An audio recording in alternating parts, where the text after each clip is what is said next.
पलंग पर आर्यन लेटा हुआ था, लेकिन वो जिंदा नहीं था।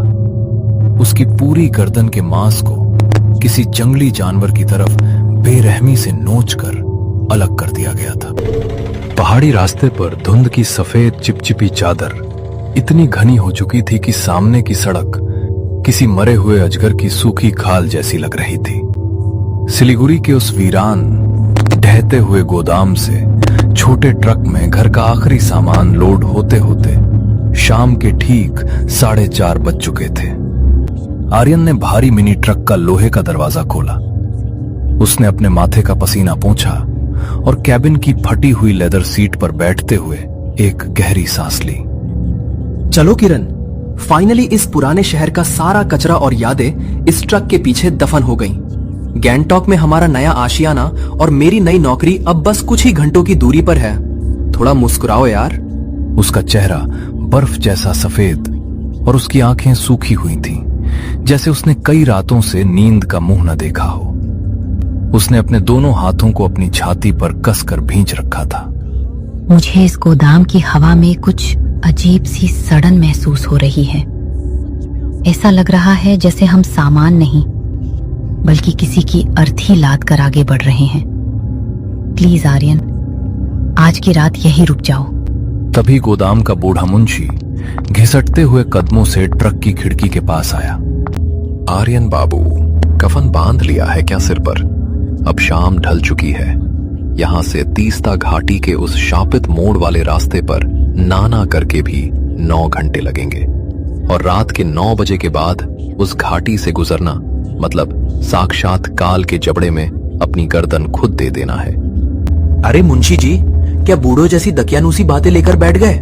रात को क्या वहां पहाड़ों पर डाकू लुटेरे नाचते हैं जो हमारा ये पुराना सोफा और अलमारी लूट लेंगे? हम कोई बच्चे नहीं हैं। मुंशी ने अपनी थूक निगली।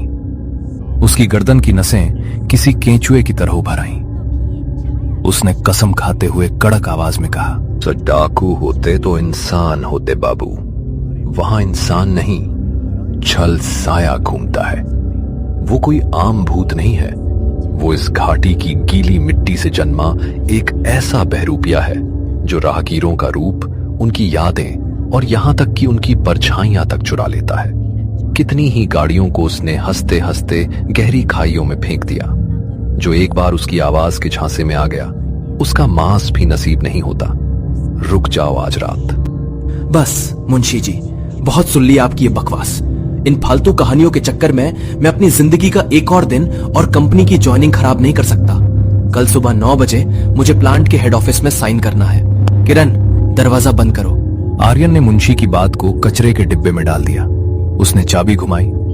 मिनी ट्रक का भारी इंजन एक भयानक गड़गड़ाहट और काले धुएं के साथ स्टार्ट हुआ। ट्रक तीस्ता घाटी की उस खतरनाक, संकरी और पथरीली चढ़ाई पर रेंगने लगा। मुंशी वहीं खड़ा कोहरे में धीरे धीरे गायब हो गया, लेकिन उसकी वो आंखें अभी भी ट्रक के बैक मिरर में चमकती हुई महसूस हो रही थी। सफर को शुरू हुए 4 घंटे से ज्यादा हो चुके थे।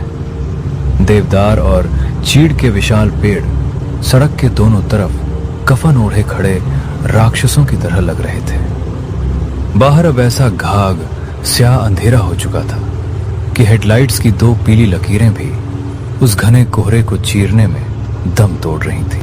किरण लगातार अपनी खिड़की के बाहर उस अंतहीन अंधकार को घूर रही थी। अचानक उसकी सांसें तेज हो गईं।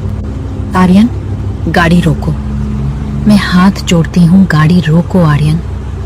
हम एक ही जगह पर गोल गोल घूम रहे हैं। पिछले 1 घंटे से सड़क के किनारे लगा वो टूटा हुआ मील का पत्थर, गंगटॉक 55 किलोमीटर 5वीं बार हमारे सामने से गुजरा है। समय रुक गया है आर्यन। ये रास्ता हमें कहीं नहीं ले जा रहा। आर्यन ने स्टीयरिंग व्हील को इतनी जोर से भींचा कि उसकी उंगलियों के जोड़ सफेद पड़ गए। उसने अपनी आवाज को सामान्य बनाए रखने की पूरी कोशिश की। किरण, तुम अपने उस पुराने साइकोलॉजिकल ड्रामा को अपने दिमाग पर हावी होने दे रही हो। पहाड़ों में सारे मील के पत्थर एक जैसे ही दिखते हैं। कोहरे की वजह से तुम्हें ऐसा भ्रम हो रहा है। चुपचाप आंखें बंद करके सो जाओ। यह मेरा भ्रम नहीं है आर्यन। तुम अंधे हो सकते हो, मैं नहीं। वो देखो, गाड़ी के ठीक बगल में कोहरे के अंदर उस लंबे बिना चेहरे वाले साए को देखो। वो हमारी गाड़ी की रफ्तार के साथ साथ तैर रहा है। उसके पैर जमीन पर नहीं है आर्यन, वो हमें देख रहा है। आर्यन ने झटके से साइड मिरर में देखा। कोहरे के अलावा वहां कुछ नहीं था। लेकिन तभी अचानक गाड़ी के पिछले हिस्से से एक बहुत भारी चीज के गिरने की आवाज आई। ऐसा लगा जैसे लदे हुए सामान के ऊपर किसी बहुत भारी जीव ने छलांग लगाई हो।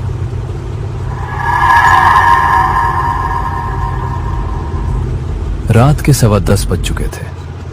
तीस्ता घाटी की ठंडी हवा अब केबिन के भीतर कीड़ों की तरह रेंग रही थी। आर्यन के पैर 5 घंटे लगातार क्लच और ब्रेक दबाने की वजह से पूरी तरह अकड़ चुके थे। दोनों के पेट में भूख के मारे मरोड़ उठ रहे थे। तभी सामने कोहरे के बीच एक मरियल सी पीली रोशनी टिमटिमाती दिखाई दी। वो एक पुराना लकड़ी के फट्टों से बना ढाबा था, जिसके बोर्ड पर लिखा था पहाड़ी बसेरा। आर्यन ने ट्रक को ढाबे के ठीक सामने रोक दिया। ढाबे के बाहर रखी लकड़ी की सारी बेंच धूल से सनी थी। वहां न कोई दूसरी गाड़ी थी, न कोई कुत्ता, न कोई परिंदा। रात के सिर्फ 10 बजे थे, लेकिन लग रहा था जैसे ये जगह सदियों से वीरान पड़ी हो। वे दोनों ट्रक से नीचे उतरे। किरण ने तुरंत आर्यन की जैकेट को पीछे से कसकर पकड़ लिया। आर्यन, यहां से चलो। इस ढाबे की हवा में किसी मरे हुए जानवर की गूंज है। देखो, यहाँ कोई खाना पकाने की खुशबू नहीं है, सिर्फ एक अजीब सा सन्नाटा है। मुझे डर लग रहा है। किरण, तुम हर चीज में भूत ढूंढना बंद करोगी? भूख से मेरा सिर फट रहा है। यहाँ लाइट जल रही है, मतलब कोई ना कोई तो होगा ही। चुपचाप अंदर चलो। जैसे ही वे ढाबे के अंदर मुड़े, काउंटर के पीछे से अचानक एक बूढ़ा आदमी प्रकट हुआ। उसने एक मैला, खून जैसे लाल दागों वाला एप्रन पहन रखा था। उसकी आंखें अजीब तरह से अंदर धसी हुई थीं और वो बिना पलक झपकाए सीधे किरण को घूर रहा था। राम राम साहब, इतनी घनी रात में इस शापित नाले को पार करने की जुर्रत कोई नहीं करता। जो भी समझदार लोग होते हैं वे पीछे वाले गेस्ट हाउस में रात काट लेते हैं। मैं भी बस चूल्हा बुझाने ही वाला था। आज तो बस आपके लिए रुक गया। तुम चुपचाप 2 प्लेट चावल और कड़क चाय लगाओ, समझे? ढाबे वाले के चेहरे पर एक ऐसी विभत्स ठंडी मुस्कान उभरी जिसने उसके बूढ़े होठों की खाल को फाड़ दिया। लेकिन उसने कुछ नहीं कहा और अंदर चला गया।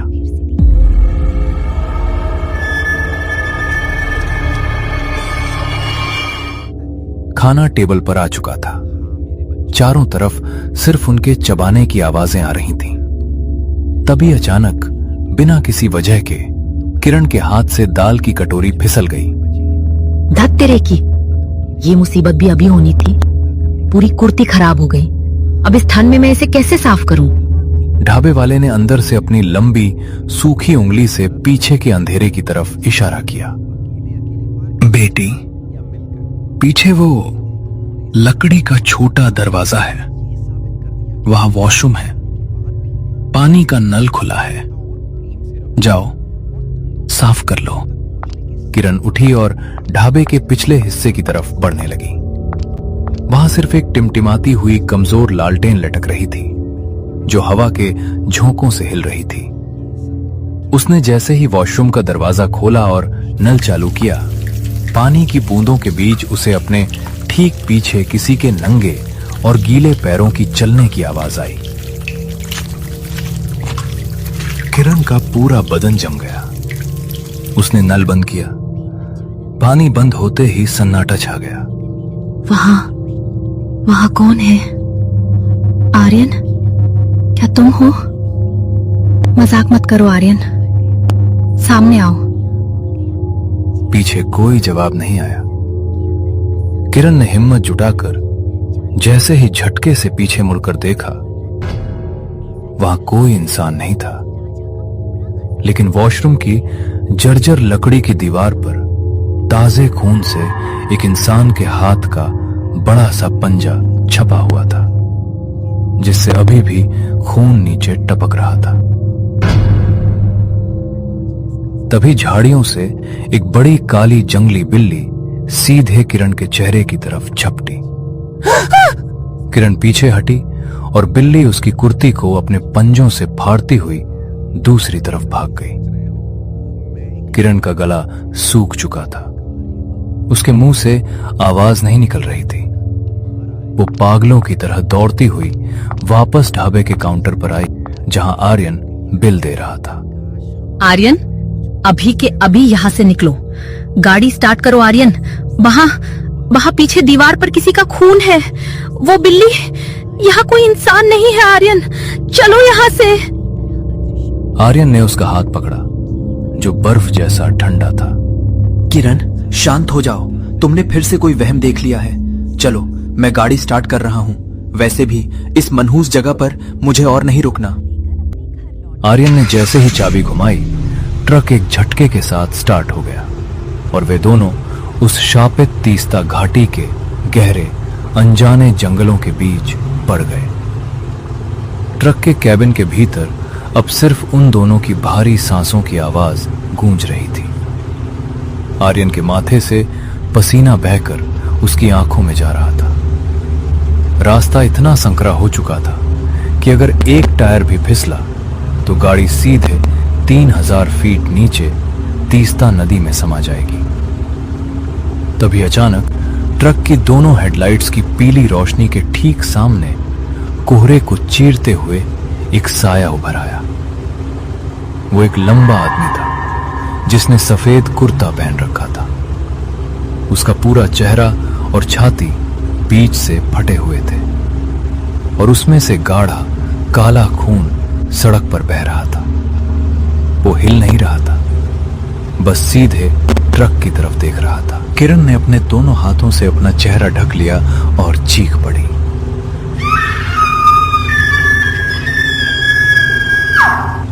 आर्यन ने अपनी पूरी ताकत से ब्रेक पैडल पर पैर दे मारा। ट्रक उस खूनी साए से महज 2 इंच की दूरी पर जाकर रुका। ट्रक के रुकते ही इंजन अजीब तरह से थरथराने लगा। नेहा, सॉरी किरण, ये क्या था? सड़क पर कोई आदमी खड़ा था, उसका चेहरा फटा हुआ था।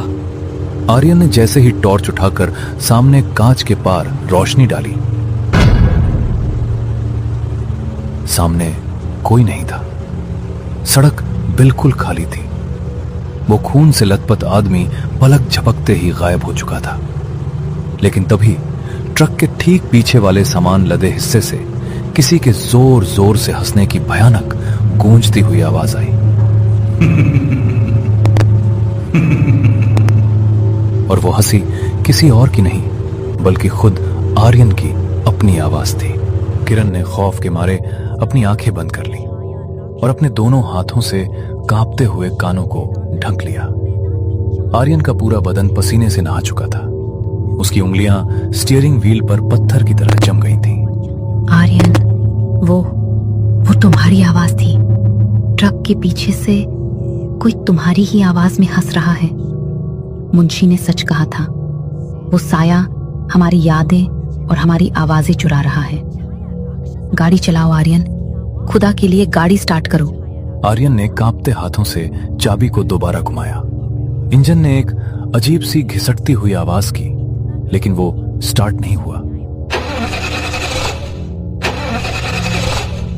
धत तेरे की, ये गाड़ी भी अभी खराब होनी थी। इसका इंजन लॉक हो गया है किरण। बैटरी पूरी तरह डेड दिखा रही है। रुक, मैं बाहर निकलकर बोनट चेक करता हूँ। किरण ने झटके से आर्यन का हाथ पकड़ लिया। उसके नाखूनों के निशान आर्यन की चमड़ी में धंस गए। नहीं, बाहर मत जाना। तुम जैसे ही बाहर जाओगे वो तुम्हें मार डालेगा। वो देखो, साइड मिरर में देखो आर्यन, पीछे कौन खड़ा है? आर्यन ने जैसे ही ट्रक के दाहिने साइड मिरर में देखा, उसके रोंगटे खड़े हो गए। आर्यन के मुंह से चीख निकलते निकलते रह गई। उस आदमी के धड़ के ऊपर कोई चेहरा नहीं था। वहां सिर्फ एक गोल कोहरे से भरा हुआ खाली गड्ढा था, जिसमें दो खूनी लाल आंखें तैर रही थीं। तभी सामने की सड़क पर कोहरे को चीरते हुए कुछ आकृतियां उनकी तरफ बढ़ती हुई दिखाई दी।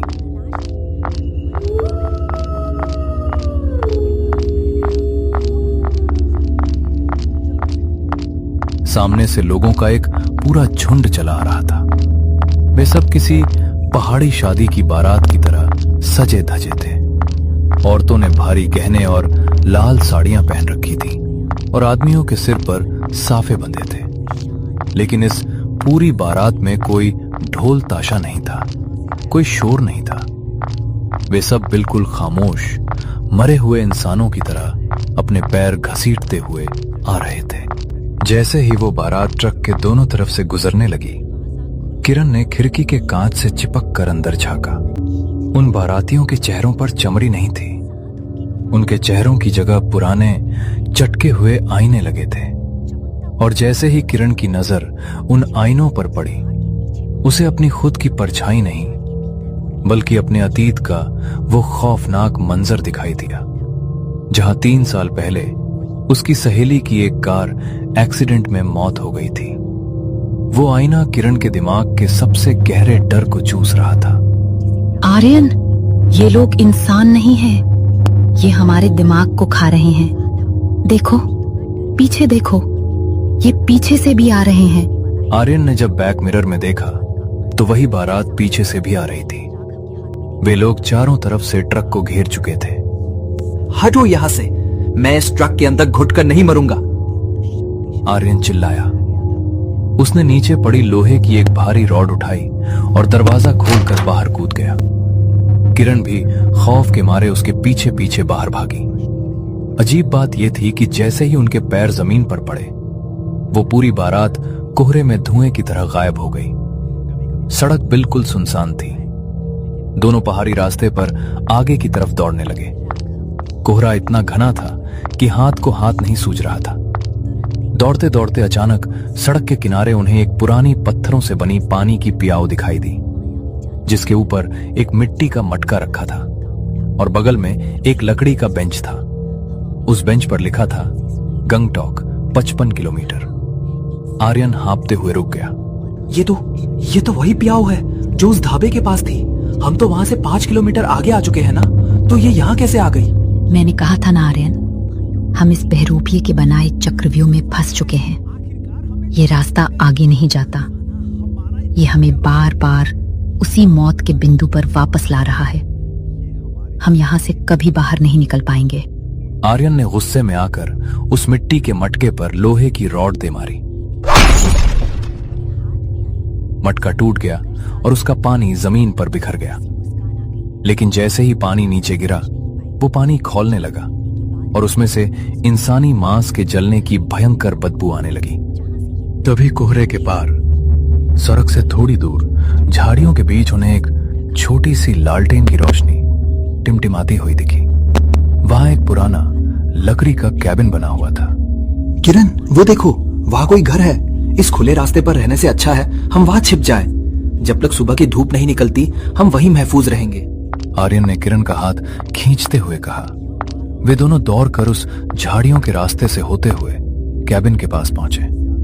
आर्यन ने जोर से लात मारकर लकड़ी का दरवाजा खोला और वे दोनों अंदर घुस गए। उसने तुरंत दरवाजे की लोहे की सांकल को अंदर से बंद कर दिया। कैबिन के भीतर बहुत ही अजीब सी घुटन थी। वहां धूल की मोटी परत जमी थी और कमरे के बीचों बीच 2 पुराने लोहे के पलंग बिछे हुए थे। कोने में एक पुराना शीशा टंगा था जो धुंधला हो चुका था। विवेक और नेहा की तरह आर्यन और किरण भी शारीरिक और मानसिक रूप से पूरी तरह टूट चुके थे। आर्यन के सिर में भूख और तनाव के मारे असहनीय दर्द हो रहा था। किरण, मेरा सिर फटा जा रहा है। हम कुछ देर इस बिस्तर पर लेट जाते हैं। दरवाजा बंद है, जैसे ही सुबह के 5 बजेंगे, उजाला होते ही ये साया कमजोर हो जाएगा, तब हम यहां से निकल भागेंगे। किरण ने कुछ नहीं कहा। वो सहमी हुई एक पलंग पर बैठ गई और आर्यन दूसरे पलंग पर लेट गया। खौफ और थकान का नशा ऐसा था कि ना चाहते हुए भी दोनों की आंखें भारी होने लगी और वे एक गहरी डरावनी नींद के आगोश में चले गए। रात के ठीक 1:15 बजे कैबिन की खिड़की से टकराती तेज पहाड़ी हवा के बीच अचानक मेज पर रखा कांच का एक गिलास खुद ब खुद जमीन पर गिरकर चकनाचूर हो गया। उस तीखी आवाज से किरण की नींद झटके से टूट गई। पूरे कमरे में घाघ अंधेरा था। सिर्फ कोने में रखी लालटेन बुझने की कगार पर थी। किरण ने आंखें मलते हुए सामने वाले पलंग की तरफ देखा और उसके मुंह से एक ऐसी खूनी चीख निकली जिसने कैबिन की लकड़ी की दीवारों को हिलाकर रख दिया।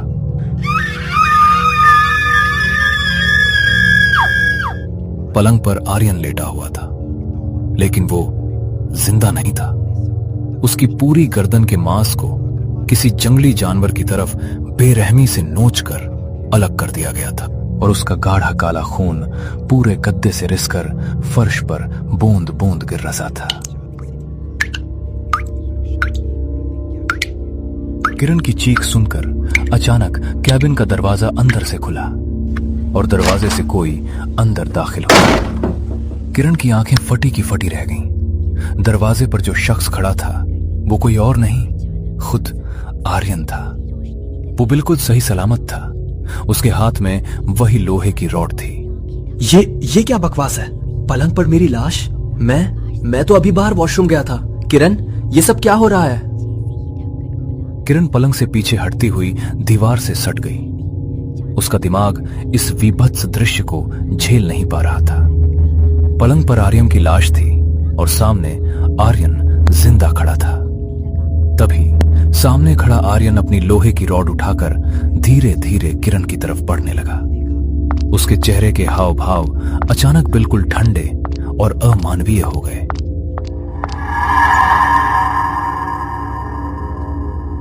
तुम इस लाश को देखकर नाटक क्यों कर रही हो? इस पलंग पर सोए हुए आर्यन को मैंने नहीं मारा, इसे तुमने मारा है। याद करो, जब तुम ढाबे के पीछे बाथरूम गई थी तभी तुम्हारे भीतर का वो पुराना पागलपन जाग गया था। तुमने खुद अपने हाथों से आर्यन का गला रेता है। गौर से देखो अपने हाथों को किरण, तुम्हारे नाखूनों में अभी भी आर्यन का मांस अटका हुआ है। तुम ही वो छल साया हो। किरण ने कांपते हुए अपने हाथों को देखा। टॉर्च की धुंधली रोशनी में उसने देखा कि उसके नाखूनों और हथेलियों पर सचमुच ताजा गाढ़ा खून लिपटा हुआ था। नहीं, ये झूठ है। ये मेरा खून नहीं है। मैं आर्यन से प्यार करती हूँ। मैं उसे कभी नहीं मार सकती। तुम आर्यन नहीं हो। तुम वही बहरूपिये हो जो आर्यन का रूप लेकर मुझे पागल करना चाहते हो। तुझे खत्म करना ही होगा। सामने खड़े आर्यन ने चिल्लाकर लोहे की रॉड हवा में लहराई और किरण के सिर पर पूरी ताकत से वार किया। किरण झटके से नीचे झुकी।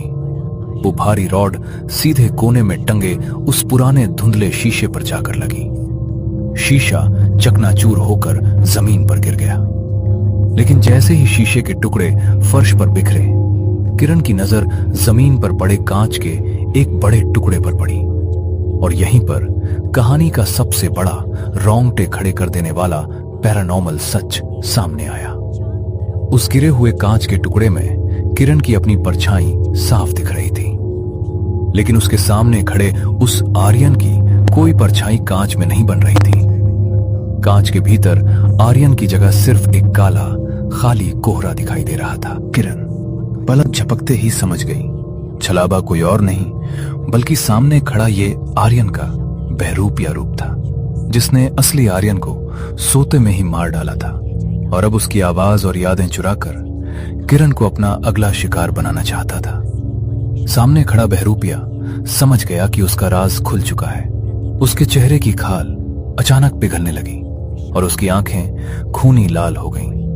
वो एक भयानक राक्षसी आवाज में हंसा।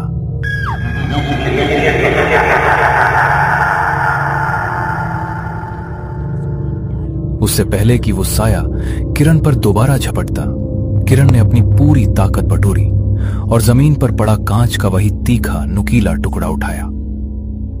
तूने मेरे आर्यन को मार डाला, अब तू इस कांच के टुकड़े से खुद मरेगा शैतान। किरण ने वो नुकीला कांच सीधे उस बहरूपिये की छाती के बीचों बीच घोंप दिया। उस साए के सीने से काले धुएं का एक फव्वारा छूटा। वो पागलों की तरह चीखा और उसका पूरा नकली जिस्म उसी कैबिन के फर्श पर पिघलकर काली सड़ती हुई मिट्टी में तब्दील हो गया। ठीक सुबह के 5 बज रहे थे। कैबिन की खिड़की को चीरती हुई सूरज की पहली साफ सुनहरी किरण अंदर आई। जैसे ही धूप उस जमीन पर पड़ी, वो काली मिट्टी और कैबिन का वो मायाजाल हवा में धुएं की तरह गायब हो गया। किरण अकेली उस कैबिन से बाहर निकली। तीस्ता घाटी का कोहरा अब धीरे धीरे छट रहा था। सड़क के किनारे खड़ी उनकी वो मिनी ट्रक अब बिल्कुल फीक थी। उसकी हेडलाइट्स बंद थीं। किरण की जान तो बच चुकी थी, लेकिन उसकी आंखें पथरा चुकी थीं। उसने अपनी जिद के कारण अपने पति आर्यन को हमेशा के लिए खो दिया था। वो अकेली ट्रक की ड्राइविंग सीट पर बैठी। उसने गाड़ी स्टार्ट की और गैंगटॉक के उस सूने रास्ते पर हमेशा के लिए आगे बढ़ गई। लेकिन वो घाट आज भी रात के अंधेरे में किसी नए मुसाफिर की जिद और उसकी परछाई चुराने के लिए उसी सुनसान मोड़ पर इंतजार कर रहा है।